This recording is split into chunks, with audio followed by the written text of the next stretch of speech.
안녕하세요. 오늘 리딩은 1월 후반 점성학을 말씀을 드릴 건데, 베네수엘라 마두로 대통령을 트럼프가 들어가서 체포를 했어요.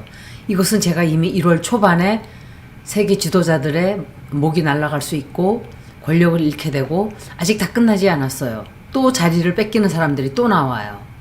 트랜스링 천왕성이 황소 자리에서 27도 각도가 되면서 알골과 만나게 되면서 권력을 잃게 되고 통제력을 뺏기게 된 거죠. 그리고 트랜스링 해왕성이 처녀 자리에 29도로 있는 태양 자리와 정확하게 반대 위치에 있었어요. 트랜스링 해왕성은 또 베네수엘라의 미드헤븐 자리와 금성이 0도 각도로 천칭 자리에 들어가 있었는데, 이것과도 180도 위치였어요. 정치적인 위치와 명예와 이 모든 지도자 자리와 관련된 충격적인 사건이 생긴 거예요. 또 트랜스링 해왕성은 베네수엘라의 0도 각도로 들어가 있는 달 자리, 달은 사수 자리는 정치적인 자리예요. 그리고 11번째 하우스에 들어가 있었어요. 90도 위치가 됐어요. 그때 이때 대혼란이 일어나고 대중들도 다 혼란에 빠진 그런 일이 벌어진 거예요. 제가 태양 자리를 지도자들을 비교적으로 이 네이로 쪽 대통령들을 좀 찾아봤는데, 태양 자리에 영향이 좋지 않은 사람들, 트랜스링 해왕성이 이 사람의 태양과 또 수성 자리에 90도 위치가 되는 사람이 프랑스의 에마누엘 마크롱이에요. 이 사람은 7번째 하우스로 들어가기 때문에 태양과 수성이 사수 자리에서 29도 각도로, 또 7번째 하우스에 들어가기 때문에 파트너십, 그리고 비밀, 스캔들, 또 트랜스링 해왕성은 이 사람의 수성이 90도. 그래서 모든 비밀과 스캔들이 터져나올 수 있는 기간이 될 거예요. 또 트랜스링 천왕성이 마두로의 사수 자리 29도 위치한 미드헤븐 자리와 90도 위치였는데, 이 사람도 3, 4월에 요런 위치가 될 수 있어요.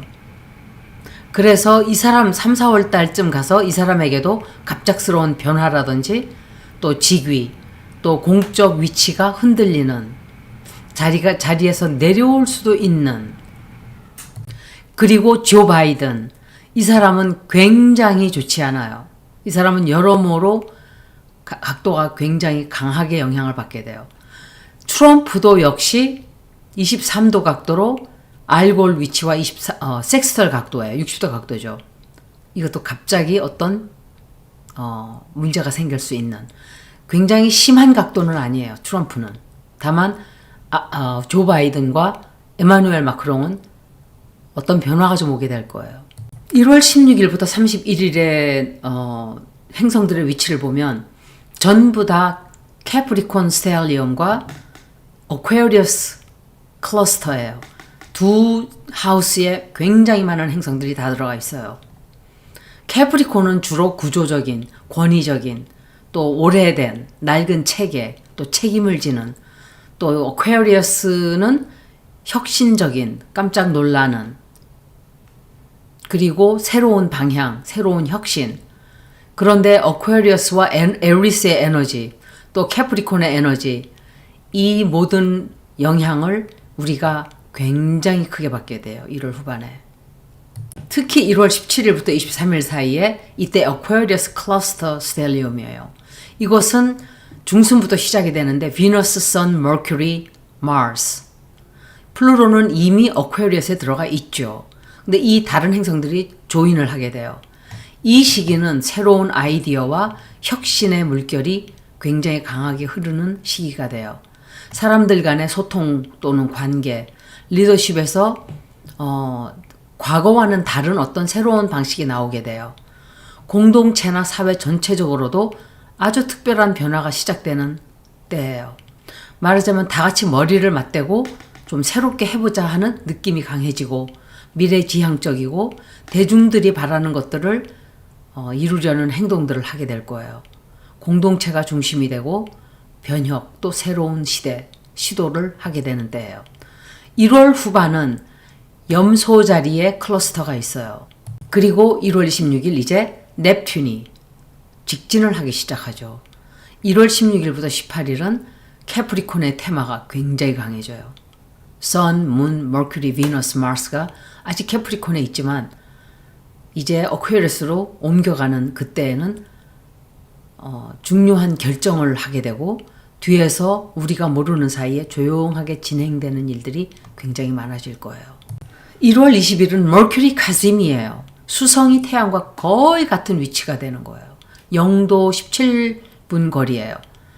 단순한 컨정션보다 더 강하고 수성의 영향력이 굉장히 커지는 때예요. 머리가 맑아지고 이때는 창작을 한다든지 글을 쓴다든지 발명을 한다든지 정말 신박한 발명품들이 많이 나올 수 있어요. 사고력이 최대치로 올라가게 돼요. 그래서 이때 문서를 쓴다든지 계약, 아이디어 또는 이해하지 못하던 어떤 혼란스러웠던 사건들 또 풀지 못했던 사건들의 본질을 깨닫게 돼요. 제가 드리는 이 말씀들은 행성들의 대형적인 움직임을 먼저 말씀드리고 나중에 해설을 다 해드릴게요. 1월 23일은 Mars enters Aquarius예요. 이것은 이런 위치가 될 때는 감정이나 개인 욕구보다는 원칙, 또 프린시플, 또 전략적인 이런 것들을 중심으로 행동을 벌이게 돼요. 조직을 개혁한다든지 기술적으로 전환을 한다든지 새로운 방식으로 무언가를 접근한다든지 제일 큰 것은 1월 18일의 뉴문과 1월 27일의 마스 플루토 컨정션이에요. 3도 각도로 어퀘리어스에 위치하게 돼요. 이것은 플루토는 천천히 움직이지만 화성은 빨리 움직이는 행성이에요. 그나마. 그래서 이것은 억눌려져 왔던 감정과 힘이 폭발을 하거나 사회적, 정치적, 경제적 모든 면에서 권력과 파워를 강제적으로 잔인하고 폭력적으로 행사해서 어떤 구조를 뒤집어 버리는 걸 말해요. 밀어붙이는 어떤 행동이에요. 경제적으로 보면 기존 시스템을 강제로 바꾼다든지 은행이나 자본 권력에 강제적으로 정부가 개입한다든지 통화 정책 구조를 완전히 바꾼다든지 위험을 알면서도 밀어붙여서 나중에 증권 폭락이 오게 될 때 아무런 손도 쓸 수 없는 상태를 만들게 된다든지 문제를 알면서도 슬쩍 덮거나 구조를 바꾸지 않고 통제를 하게 되고 돌아올 수 있는 다리 자체를 끊어버리는 행동을 이 시간에 하게 돼요. 디지털 금융, 플랫폼 권력을 어떻게 할 것인가? 부실 자산을 어떻게 정리할 것인가? 단기적으로는 결단력 있어 보이고 강력해 보이지만 장기적으로는 리스크가 굉장히 커지는 선택을 하게 되는 기간이에요. 그래서 이때 하는 이 결정이나 행동이 나중에 증권 폭락의 영향을 가장 많이 주게 되는 세런 유라너스 에클립스에 영향이 있게 될 때 숨어져 있던 어떤 구조가 무너져 내리는 영향을 크게 끼치게 돼요. 이따가 제가 1929년도를 비교하면서 말씀을 더 드릴게요. 또 이때는 군사적인 행동, 쿠데타, 강경 진압, 비상조치 등 전쟁을 결정한다든지 전면전에 방아쇠를 당긴다든지 대대적인 군사작전, 암살사건, 테러, 폭발, 다시는 되돌리지 못하는 어떤 선택을 하게 돼요. 그리고 넵튠의 직진이 있죠. 1월 26일은 양자리로 들어가면서 그동안 막연했던 창의적인 아이디어나 또는 혼란스러웠던 계획들이 실행 가능한 일들로 실천이 되거나 정리해야 되는 혼란하고 뒤죽박죽인 상태로 나타날 수 있어요.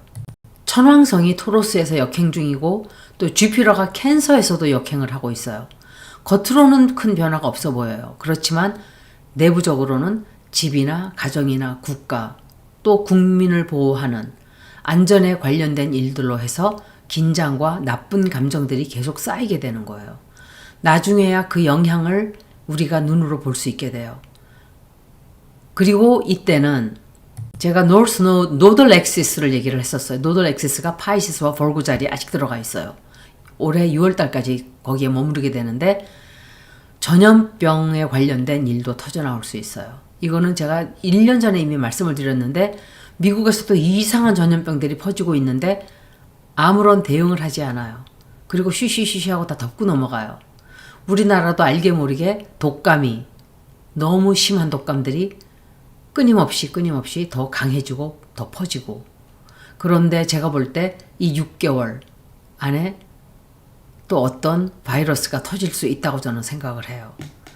공공의 안전 이슈가 다시 주목이 되고 또 경제적으로는 은행, 금융제도, 정부 예산 등이 재검토된다든지 수정이 되기도 해요. 항상 아로 플래닛이 위치를 바꾸게 되는 기간에는 큰 사건이 벌어져요. 그래서 1월 26일 전후로 해서 주의를 해서 살펴봐야 돼요. 1월 18일은 뉴문이 염소 자리에서 벌어져요. 이제 여기에 대해서 말씀을 드릴게요. 이것은 기존 시스템과 권위 중심에서 벗어나서 새로운 혁신, 집단적인 사고로 우리의 생각이 옮겨가는 시기예요. 초반에는 움직임이 잘 보이질 않아요. 그렇지만 후반으로 갈수록 변화가 우리 눈에 띄게 되죠. 창의적 충동이나 또 혼란스러운 생각이 생길 수 있기 때문에 정리하고 명확하게 하는 과정이 필요한 시기예요. 뉴문이 28도 위치로 염소 자리에 위치하기 때문에 이때는 캐프리콘 스텔리엄, 태양, 문, 머큐리, 마스, 비너스. 비너스는 이미 그날 물병 자리로 옮겨간 뒤에요. 염소 자리가 top-down government, authority system, 그리고 어떤 체계적인 이것은 어떤 건물도 뜻해요. 사실은 스트럭처가 눈에 보이지 않는 스트럭처도 말할 수 있지만 눈에 보이는 건물, 눈에 보이는 예를 들어 베를린 장벽을 제가 얘기를 많이 했었죠. 그 관련된 사건들이 많이 벌어지게 돼요. 캐프리콘 스텔리움의 뜻은 정부나 직책에 있는 사람들이 책임 있는 행동을 해야 되는 굉장한 압박을 받게 되는 영향을 주고 눈에 보이지 않는 곳에서의 희생, 또 많은 것들이 드러나지 않는 영향으로 인해서 겉으로는 조용해 보이지만 압박, 결정, 책임을 져야 하는 일들로 부담이 굉장히 커지게 되는 때예요. 과거가 정리되고 미래로 나아가야 하는 것들을 우리 눈으로 보게 되고 또 깨닫게 돼요. 그리고 이때 이상한 질병이 퍼질 수 있어요. 노덜 엑시스가 파이시스 자리와 벌고 자리에 8월 18일까지 죄송합니다. 2026년도 8월 18일까지 거기에 머물러요. 그래서 이때는 건강 시스템 그리고 갑작스러운 어떤 바이러스의 출현 또 전염성 있는 어떤 질병, 호흡기 계통 문제가 되는 이상한 바이러스가 퍼질 수도 있고 이것은 역시 가디널 사인에서 벌어지기 때문에 세계적으로 퍼져나가게 되는 어떤 일이에요. 건강 시스템에 문제가 생길 수 있다든지 예기치 못한 바이러스가 창궐할 수 있다는 것을 말씀드리는 거예요. 그리고 장기적인 계획, 미래를 또 어떻게 현실적으로 우리가 실천해 나가고 꾸려가야 하나 하는 현실을 맞닥뜨리게 되죠. 그리고 이 행성 모두가 천왕성과 트라인이 되면서 디지털 화폐에 아주 중요한 뉴스가 나올 수 있어요. 또 화폐가 분산될 수도 있어요. 이것은 Decentralized Cryptocurrency를 말씀드리는 거예요. 화폐 시장이 출렁이게 될 수도 있어요. 그리고 금성과 명왕성이 만나기 때문에 근본적인 변화를 요구하게 되는 기간이에요. 제가 항상 지켜보고 있었던 게 1929년 10월 29일 블랙 튜스데이 대공황 폭락이에요. 미 연방정부 리저브와 월스트리트 이 두 개의 이것도 기관이죠. 미드헤븐 자리에 토성이 0도로 양자리에 또 시장을 주도하는 사람들의 즉각적인 반응, 위험한 행동, 또 즉각적인 반응 등을 뜻하고 책임을 져야 하고 시스템이 붕괴되고 압박을 받게 되는 힘든 시간을 말해요. 그럼 제가 생각했을 때 연방정부 리저브 지도자도 문제가 생길 수 있겠죠. 화성이 염소 자리에 있다는 것은 무작정 달리거나 충동적으로 움직이는 게 아니라 조직적으로 또 체계적으로 상위에 있는 권력들과 연결되어 행동한다는 의미예요. 이를 추진하거나 결정을 내리는 힘은 강하지만 동시에 압박과 책임감도 크게 따라오죠. 강한 추진력과 에너지도 있지만 모두 구조와 책임, 계획 속에서 움직여야 하는 때예요. 개인이든 조직이든 행동이 겉으로 드러나지 않고 큰 책임과 목표를 두고 밑에서 드러나지 않는 긴장 속에서 행동을 하는 그런 것들을 말해요. 이게 무슨 우리는 모르는 사이에 누군가가 어떤 일을 저지르는 거예요, 이거는. 아니면 어떤 일이 벌어지기 직전.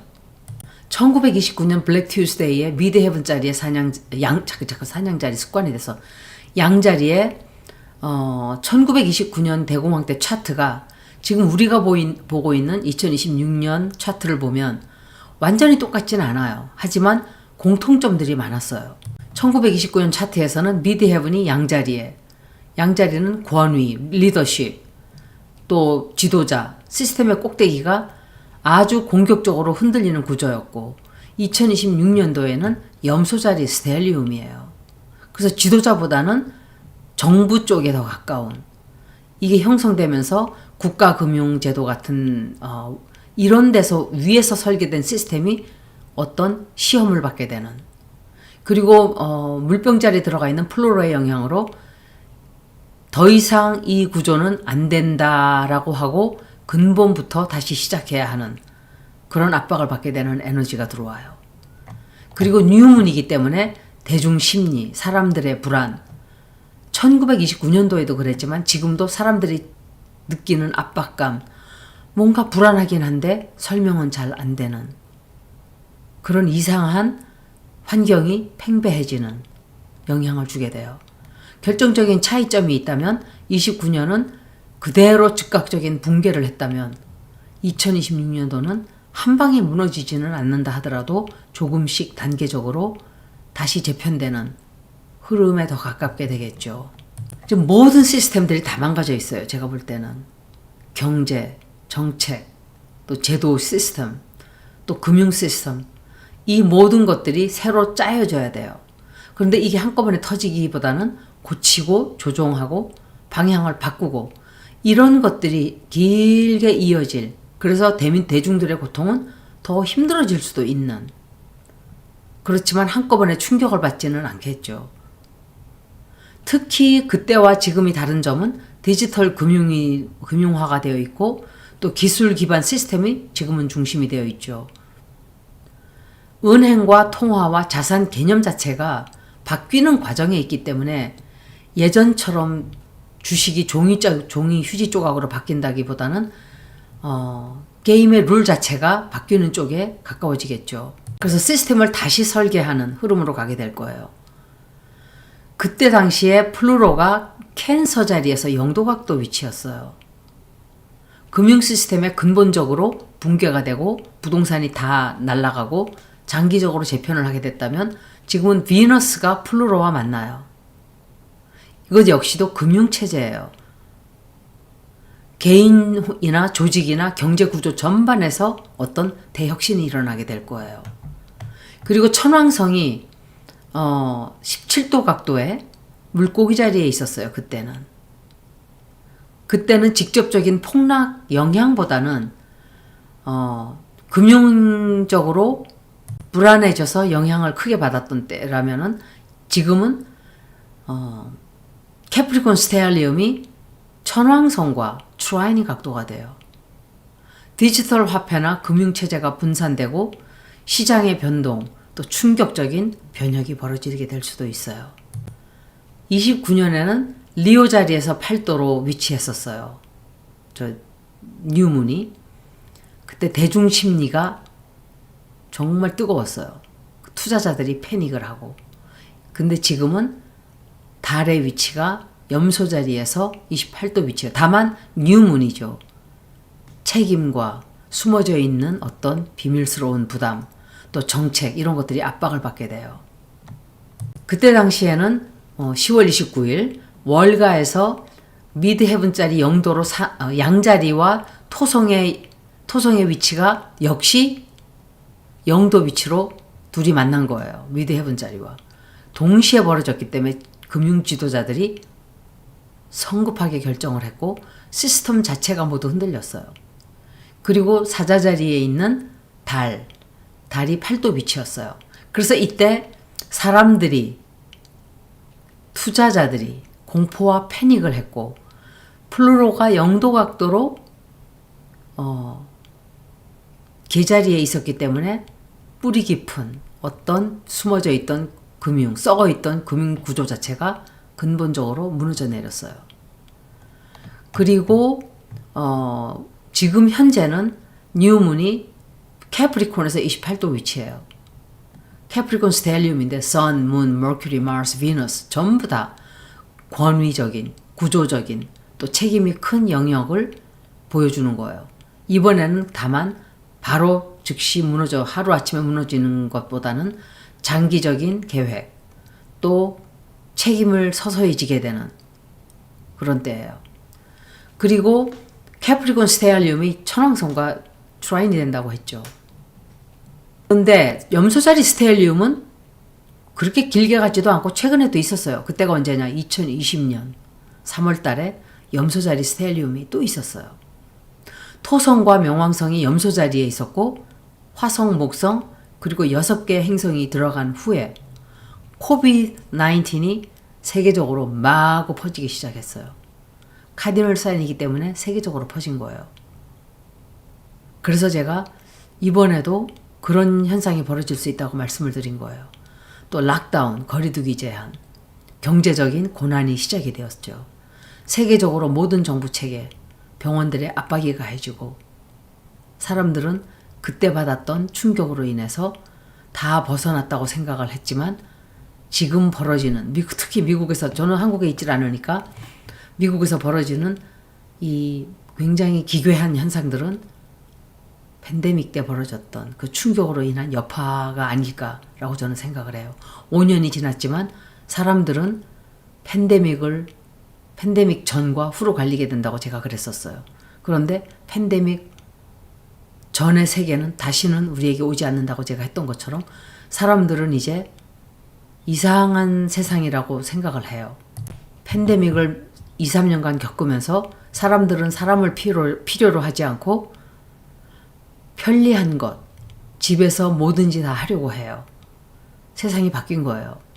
그리고 비너스 컨정트 플루토, 이 영향은 금융 또는 조직, 가치 체계에 근본적인 변화가 오게 된다는 걸 말해요. 달이 염소 자리에서 28도 위치가 되는 것은 사회와 개인의 피로, 또 책임감, 또 숨어져 있는 어떤 크나큰 부담을 말하죠. 염소 자리에 풀문이 벌어지는 때는 열매를 맺는 시기이고 정부와 기관에서 중요한 변화가 일어나고 그동안 숨어져 왔던 문제나 위기가 드러나게 되고 또 체계 내에서 긴장이 가장 극으로 달하기 쉬워요. 이때 위험과 변화가 함께 찾아오고 구조적인 약점도 눈에 보여요. 공중보건 문제, 또 국가적 비상 상황이 벌어질 수도 있어요. 비너스와 화성이 1월 전반에 걸쳐서 보이지 않아요. 이것이 뜻하는 것은 사람들이 어떤 일이 벌어지고 있는지를 우리들이 모르고 있는 거예요. 하나는 행동하는 것이고 하나는 경제적인 일이에요. 그래서 어떤 경제적인 행동, 전쟁적인 행동, 지금 누군가가 전쟁을 또 벌이기 위한 작전을 짤 수도 있어요. 그런데 유라너스가 2월 4일이 되면 Stationary Direct가 돼요. 제 이 얘기를 미리 드리는 거예요. 갑작스러운 변화, 개혁, 충격적 사건이 조용히 숨어 있다가 그때 돼서 갑자기 터져 나올 수 있다는 것. 어떤 체제가 갑자기 해체되고 새로운 체제가 탄생하기도 하고 오래된 지도자가 자리를 물러가고 새로운 사람이 임명되기도 해요. 아마도 페더럴 리저브에도 그런 일이 생길 수 있고 또 다른 지도자들, 다른 나라의 지도자들도 엄청 많은 사람들이 자리를 내려가게 될 거예요. 제가 7년 전은 아니죠. 한 5년 전에 시진핑과 푸틴과 이 사람들을 읽었었는데 내려가야 될 사람들은 안 내려가고 엉뚱한 사람들이 지금 내려가고 있어요. 제가 미국의 리딩을 상당히 많이 했는데 미국의 차트로 보면 이 뉴문이 미국의 명왕성과 결합을 하고 또 세컨하우스, 세컨하우스는 국가의 수입, 달러 가치죠. 그리고 금융체제 이것과 관련이 있는데 2월쯤 경제적으로 어떤 힘을 받게 되기도 하고 새로운 가치체계가 생겨날 수 있어요.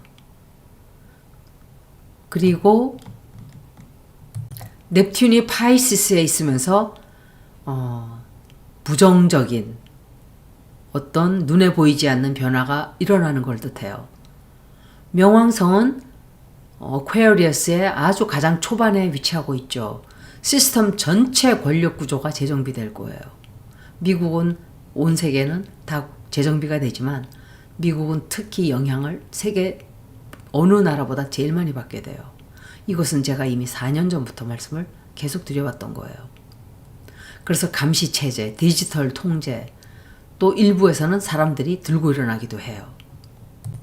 1월 17일 비너스가 어퀘어리어스로 1월 19일서부터 20일 사이에 태양이 어퀘어리어스로 또 1월 20일에 수성이 어퀘어리어스로 1월 23일 화성이 어퀘어리어스로 1월 26일 해왕성이 양자리로 이 행성들의 이동이 전통적인 가치에서 미래지향적인 집단적인 사회적 관점으로 시선이 모두 옮겨간다는 걸 뜻해요.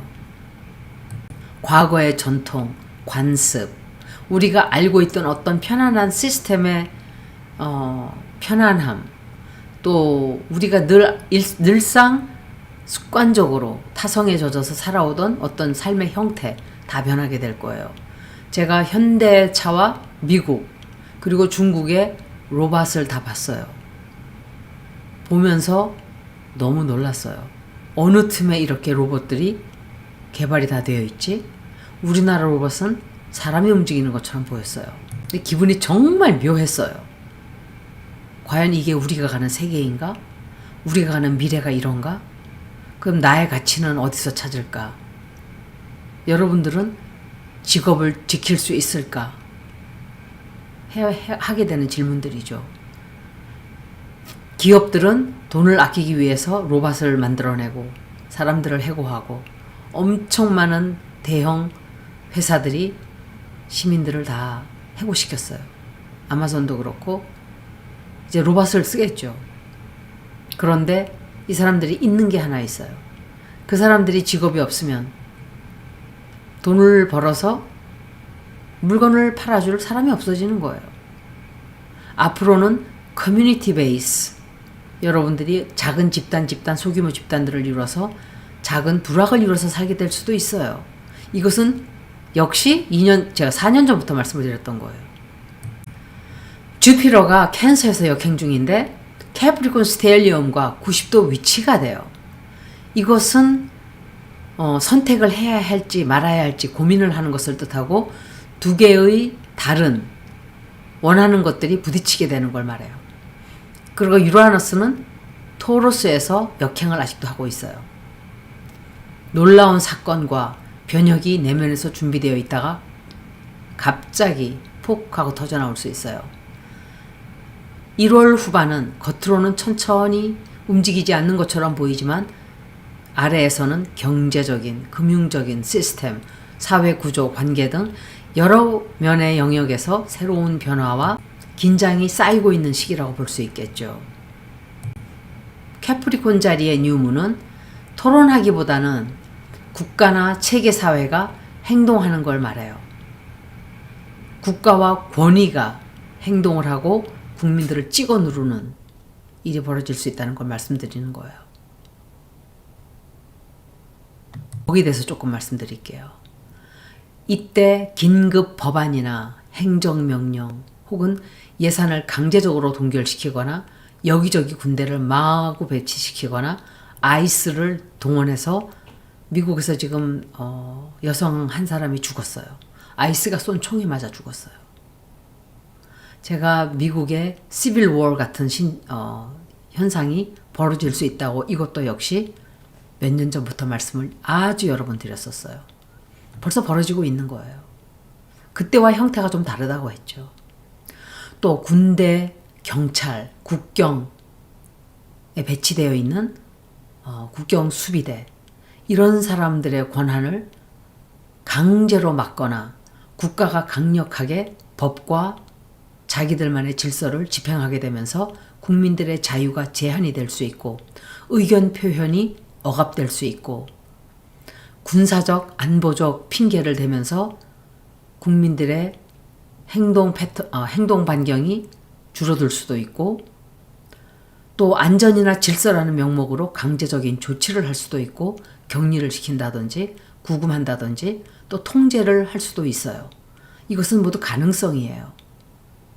법과 규칙, 규율, 권위 중심의 시스템이 우선이 되는 기간이 될 거예요. 개인의 자유보다는 우리가 안전해야 되기 때문에 건강을 지키기 위해서라는 핑계를 대면서 어떤 행위를 할 수 있다고 말하는 거예요. 국민들이 느끼기에는 야 이거는 통제적이고 이거는 독재 같은데? 이런 느낌을 많이 받게 될 거예요. 더 큰 문제는 해왕성의 영향 때문에 이런 모든 조치들이 투명하게 드러나지를 않아요.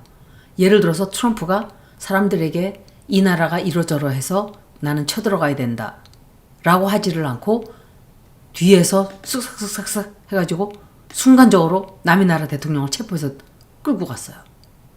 정보가 모두 숨겨져 있는 상태에서 행동들을 취하는 거예요.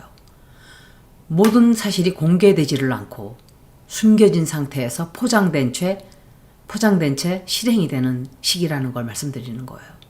2024년, 2025년에 이념의 혼란, 또 도덕적인 주장을 하는 시대였다면 올해 1월부터는 주장하는 기간에서 실제로 행동들을 하게 되는 단계로 옮겨가는 걸 뜻해요.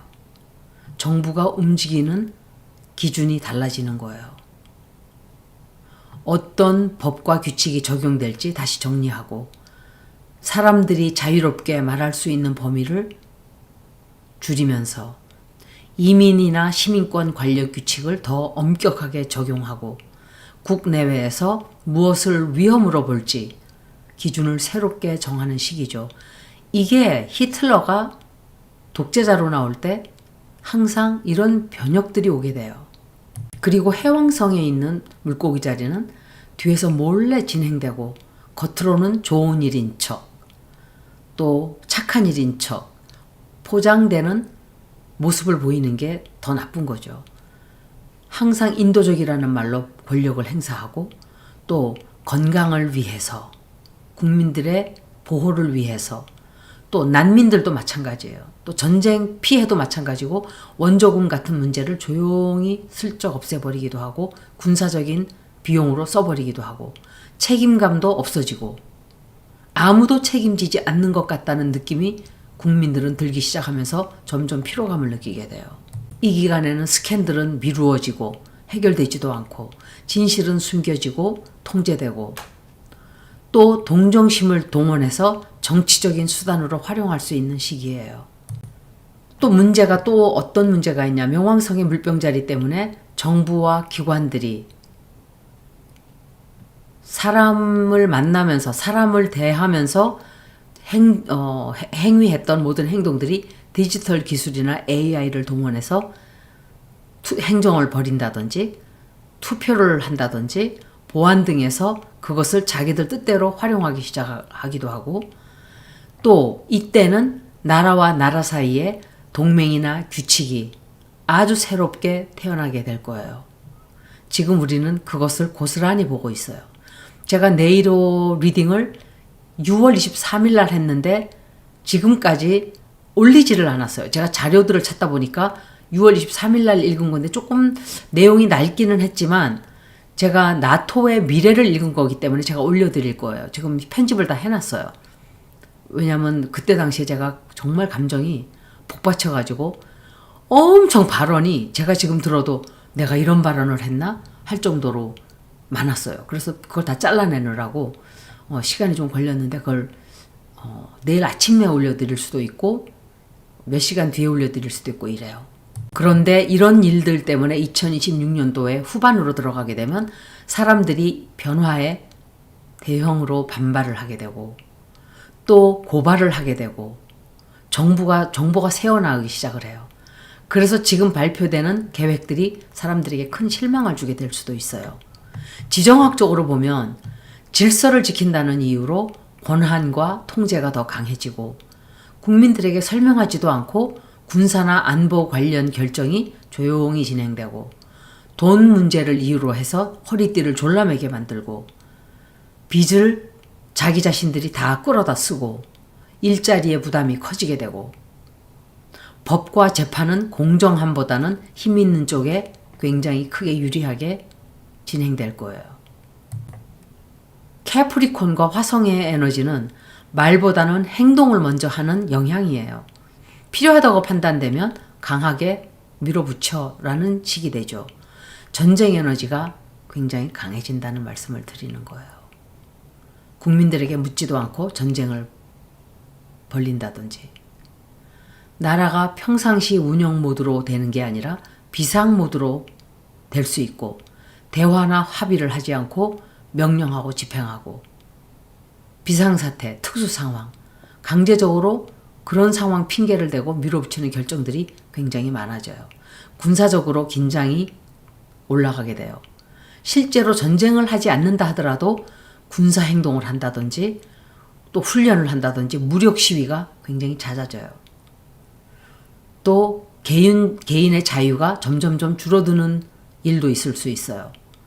국민들에게 버텨라, 국가를 위해 감수하라 이러는 식으로 희생을 점점 더 크게 요구해요. 설명은 하지 않고 결정된 일을 나중에 통보하는 식 트럼프가 들어가서 마두로를 끌어내리고 사람들은 그 뉴스를 보고 뭐야 이게? 이런 식으로 되는 일이 많아져요. 그래서 캐프리콘과 화성에서 더 무서운 이유는